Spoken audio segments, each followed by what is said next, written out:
بسم اللہ الرحمن الرحیم الحمدللہ رب العالمین والصلاة والسلام علی سید المرسلین وعلی آلہ وصحبہ اجمعین۔ محترم خواتین و حضرات، آج کی اس محفل میں مصنوعی تولید سے متعلق مسئلہ بیان کیا جائے گا۔ مرد و عورت میں کسی کمی کی وجہ سے تولید کا جو فطری طریقہ ہے، اگر وہ عمل نہ پا سکے اور بچہ پیدا نہ ہو سکے تو پھر مصنوعی تولید کا طریقہ اپنایا جاتا ہے۔ اس کے متعدد طریقے ہیں۔ ہمارے موضوع سے جو متعلق ہے وہ صرف دو چیزیں ہیں، دو صورتیں ہیں۔ پہلی صورت تو یہ ہے کہ مرد سے اس کے مادہ منویہ کو حاصل کیا جاتا ہے، طبی آلات کے ذریعے سے اس کی منی لی جاتی ہے اور پھر اسے عورت کی بچے دانی میں منتقل کر دیا جاتا ہے۔ دوسرا طریقہ یہ ہوتا ہے کہ مرد اور عورت دونوں کے مادہ منویہ کو لے کر، دونوں کی منی کو لے کر کے ایک ٹیوب میں رکھ دیا جاتا ہے۔ اسی ٹیوب میں اسے برآور کیا جاتا ہے اور کچھ دنوں کے بعد اس ٹیوب سے نکال کر کے اسے بچے دانی میں منتقل کر دیا جاتا ہے۔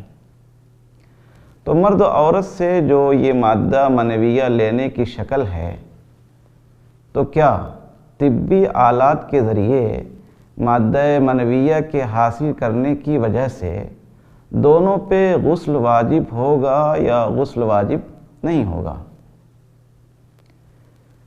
غسل واجب ہونے کے لیے حدیث میں یہ کہا گیا ہے، ایک حدیث ہے جسے امام داؤد رحمۃ اللہ علیہ نے نقل کیا ہے۔ اللہ کے رسول صلی اللہ علیہ وسلم نے فرمایا، فَإِذَا فَضَخْتَ الْمَاءَ فَاغْتَسِلْ، جب پانی جوش کے ساتھ نکلے، شہوت کے ساتھ نکلے تو غسل کرو۔ اس کا مطلب یہ ہے کہ اگر یہ پانی شہوت کے ساتھ نہ نکلے، اگر منی شہوت کے ساتھ نہ نکلے تو پھر غسل فرض نہیں ہے۔ چنانچہ اس حدیث پہ عمل کرتے ہوئے تین امام، یعنی امام ابو حنیفہ، امام مالک اور امام احمد رحمہم اللہ، یہ تینوں اس بات کے قائل ہیں کہ غسل واجب ہونے کے لیے یہ شرط ہے کہ منی شہوت کے ساتھ نکلے۔ ظاہر ہے کہ طبی آلات کے ذریعے سے منی لینے میں یہ شرط نہیں پائی جاتی ہے، اس لیے اس طرح سے منی حاصل کرنے میں غسل فرض نہیں ہوگا۔ البتہ ایک امام شافعی رحمۃ اللہ علیہ کے نزدیک خواہ منی کسی بھی طرح سے نکلے، اس کی وجہ سے غسل فرض ہو جاتا ہے، لہذا احتیاطاً اس عمل کے بعد غسل کر لینا مستحب ہے۔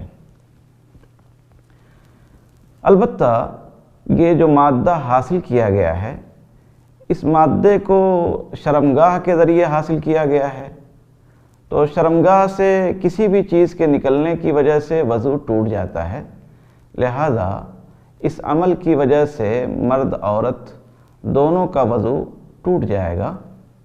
تاہم اگر عورت کا بیضہ اس کی شرمگاہ کے ذریعے سے نہیں بلکہ پیٹ میں سوراخ کر کے حاصل کیا گیا ہے، تو اس پیٹ میں سوراخ کر کے حاصل کرنے کی وجہ سے اس کا وضو نہیں ٹوٹے گا۔ اس کی دو وجہ ہے۔ ایک وجہ تو یہ ہے کہ یہ بیضہ، اس بیضے کے ناپاک ہونے کی کوئی دلیل موجود نہیں ہے، اس لیے اصلاً اس کو پاک سمجھا جائے گا، اور اگر اسے ناپاک بھی کہہ دیا جائے، ناپاک قرار دیا جائے، ناپاک سمجھا جائے، پھر بھی یہ اتنا باریک ہوتا ہے کہ اسے خوردبین کے ذریعے، خوردبین کے بغیر دیکھنا ممکن نہیں ہے، اور ظاہر ہے کہ اس قدر ناپاکی، اس قدر کم ناپاکی اگر نکلے تو اس کے نکلنے کی وجہ سے وضو پہ کوئی اثر نہیں پڑے گا۔ اگر وہ باوضو ہے تو اس عمل کی وجہ سے اس کا وضو نہیں ٹوٹے گا، بلکہ اس کا وضو برقرار رہے گا۔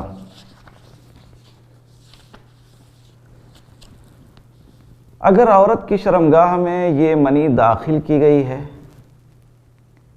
خواہ وہ اس کی بچے دانی میں ٹیسٹ ٹیوب میں باور آور کرنے کے بعد داخل کی گئی ہے یا سرنج کے ذریعے عورت کے بچے دانی میں اس مرد کے مادے کو داخل کیا گیا ہے، تو اس داخل کرنے کی وجہ سے اگر عورت کو انزال نہ ہو تو پھر اس پہ غسل واجب نہیں ہوگا۔ البتہ اگر انزال ہو جائے تو اس پہ غسل واجب ہوگا۔ اس مسئلے پہ چاروں اماموں کا اتفاق ہے۔ تمام ائمہ یہ کہتے ہیں کہ اگر کسی اور ذریعے سے عورت کی بچے دانی تک مرد کی منی پہنچا دی جائے تو اس کی وجہ سے عورت پہ غسل واجب نہیں ہوگا۔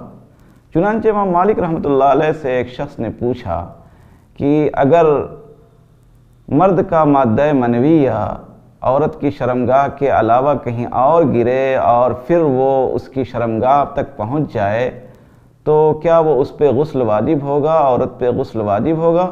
تو امام مالک رحمۃ اللہ علیہ نے فرمایا کہ نہیں، جب تک کہ وہ فطری جو طبعی طریقہ ہے اس طریقے سے صحبت نہ ہو تو پھر عورت پہ غسل واجب نہیں ہوگا۔ محض مرد کی منی کے داخل کر دینے کی وجہ سے یا داخل ہو جانے کی وجہ سے غسل واجب نہیں ہوگا۔